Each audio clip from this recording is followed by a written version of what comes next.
Hi friends, welcome to Siva vlogs. இன்றைக்கி நம்ம பிசிபேலை பாத் எப்படி செய்கிறதுன்னு பார்க்கலாம் வாங்க. ஃபஸ்ட்டு குக்கரில் 1 கிளாஸ் அளவுக்கு அரிசி எடுத்திருக்கேன். கிட்டத்தட்ட 150 கிராம் அளவுக்கு. அதே அளவு துவரம்பருப்பை சேர்த்திக்கலாம். நான் சொல்கிற ரேஷியோவில் ஒரு 4-5 பேர் சாப்பிட்லாம்.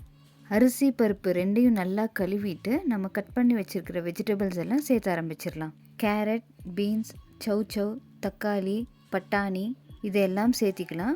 இதுக்கு வெங்காயம் நம்ம சேர்த்த மாட்டோம். உருளைக்கிழங்கு அந்த மாதிரி நமக்கு பிடிச்ச வெஜிடபிள்ஸ் கூட சேர்த்துலாம், நல்லாயிருக்கும்.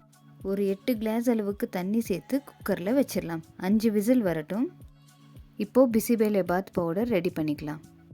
ஸ்டவ் ஆன் பண்ணிவிட்டு ஒரு பேனில் எண்ணெய் சேர்த்தாம ஒரு 6 காஞ்ச மிளகா, 2 பட்டை, 2 லவங்கம்,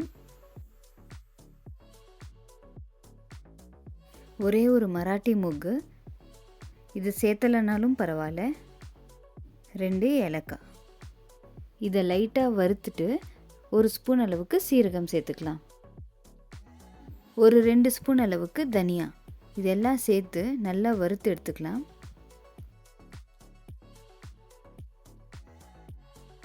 ஒரு பிளேட்டில் ட்ரான்ஸ்ஃபர் பண்ணிக்கலாம்.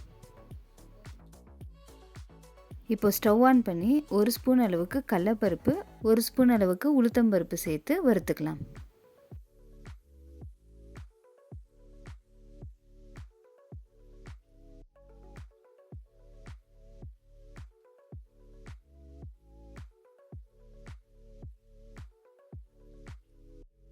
இதெல்லாம் நல்லா ஆறட்டும். ஆறுனதும் மிக்சியில் போட்டு பவுடர் பண்ணி எடுத்துக்கலாம்.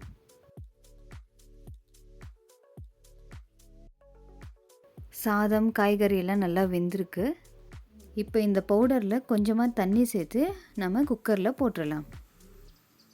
ரொம்ப கெட்டியாக இல்லாமல் கொஞ்சம் இந்த மாதிரி பதத்தில் இருந்துச்சுன்னா சாப்பிட நல்லாயிருக்கும். வேணும்னா இன்னும் கொஞ்சம் கூட தண்ணி சேர்த்துக்கலாம்.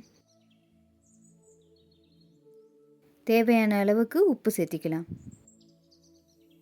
ஒரு 5 நிமிஷம் போல் நல்லா வேகட்டும். அப்போ தான் அந்த பவுடர், உப்பு எல்லாமே சாதத்தில், காய்கறிலெல்லாம் நல்லா இறங்கும்.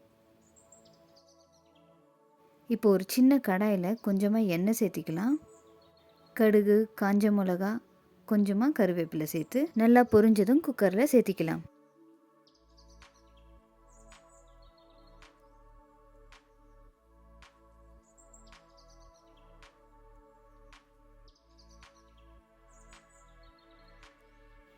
நல்லா கிளறி விட்டுட்டு கடைசியாக 2 ஸ்பூன் நெய் சேர்த்துட்டு கட் பண்ணி வச்சுருக்கிற கொத்தமல்லி போட்டோன்னா பிசிபேலை பாத் ரெடி. கம கமன்னு ஸ்மெல்லு சூப்பராக இருக்குது. பார்த்தாலே சாப்பிடணும் போல் தோணுது. மசாலாவும் அதிகமாக இல்லாமல் சாப்பிடவும் ரொம்ப நல்லாயிருக்கும். இதுக்கு சைட் டிஷ்ஷாக காரா பூந்தி வச்சு சாப்பிட்டா ரொம்ப நல்லாயிருக்கும். இந்த மாதிரி குக்கிங் வீடியோஸ் பார்க்கணுன்னு நீங்கள் ஆசைப்பட்டீங்கன்னா எங்கள் சேனலை மறக்காமல் சப்ஸ்கிரைப் பண்ணிக்கோங்க.